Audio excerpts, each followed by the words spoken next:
everyone. This is the last video to the 30 days of preparedness. I'm so sad. I love this month so much. I love seeing everybody's contributions. If you haven't seen everybody's, please go down to the playlist down below. Go subscribe to their channels. Check out all the videos that were part of the 2023 30 days of preparedness for National Preparedness Month. And let me know down in the comments if you have learned anything from these videos and what you've been doing during this month. I'd love to hear what type of preparedness you've been doing.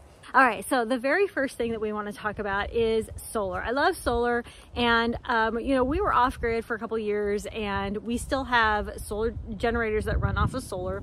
We have gas generators as well, but I think solar can work in just about any region, even here in Alaska. You'll see, you know, the panels that are basically like up like this, like towards the south at all times, right? But it still is very effective. You may need more panels for certain times of the year. During winter, you know, you may have to use a generator to just charge those batteries a little bit more. But I think solar is one of the greatest ways for people to have that alternative energy. Now, as we're talking about other things like wind power, there are small wind turbines that you can have at your house.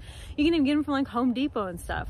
You know, I think wind is a really good option. I think you would have to be somewhere, like if you're somewhere like in the woods or something, you would have to get the wind turbine as high as possible to try to get, you know, the most efficient wind for that wind turbine. And it may not be working all the time. Now, there's also hydro. Hydro is really good if you're near a steadily running river or stream of some kind that has a very steady run. Like, it can't be something that's like, you know, just a trickle or something. That's not going to create enough energy.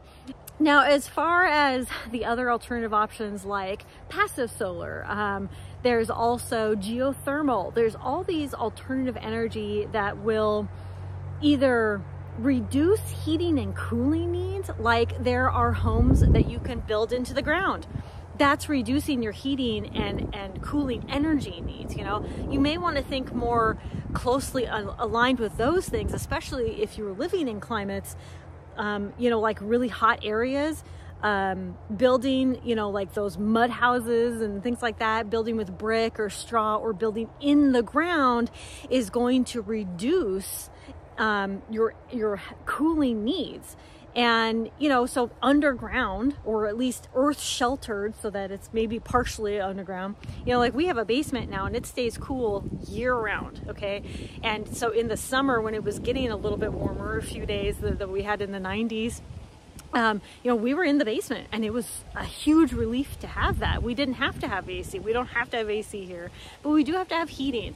And that's something that, you know, maybe isn't fixed by, you know, building underground, but maybe other ways, you know, like a wood stove, things like that. You know, but alternative energies and alternative powers, we do have to think, you know, efficiency and sustainability. Like wood stoves are sustainable. Trees, they are a sustainable resource. So they're the most sustainable and something that you can go and get if you live in an area that has a lot of trees, you know, like things that we're talking about like that. Like I can't go, you know, produce my own propane. I can't go produce my own oil, that kind of thing. And even trying to pump that stuff out, you know, in a crisis is going to be extremely difficult. Storing that stuff is extremely difficult, but going and cutting down trees, even getting wood from other people, very efficient. And, you know, trees, they regrow and you can replant, and they are just they are a renewable resource. Okay.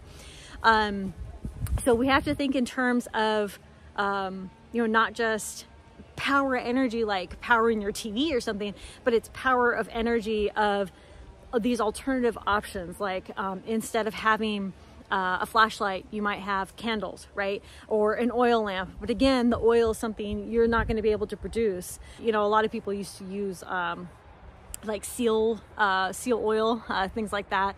You could also go completely, you know, energyless. And what I mean by that is maybe you want to create a system in your house in which you are creating, you know, you're not using any electricity. There's lots of people I know that use very, very little. Like they just have maybe a generator every once in a while. They use, you know, solar for everything else, or they'll use batteries and things like that. But you have to think, you know, like if you don't have access to batteries, then how are you going to be able to charge those other things, that kind of thing. So, you know, if you have manual tools that don't take power, you know, what about your you know, cars that take oil? You know, how far do you want to get away from this system?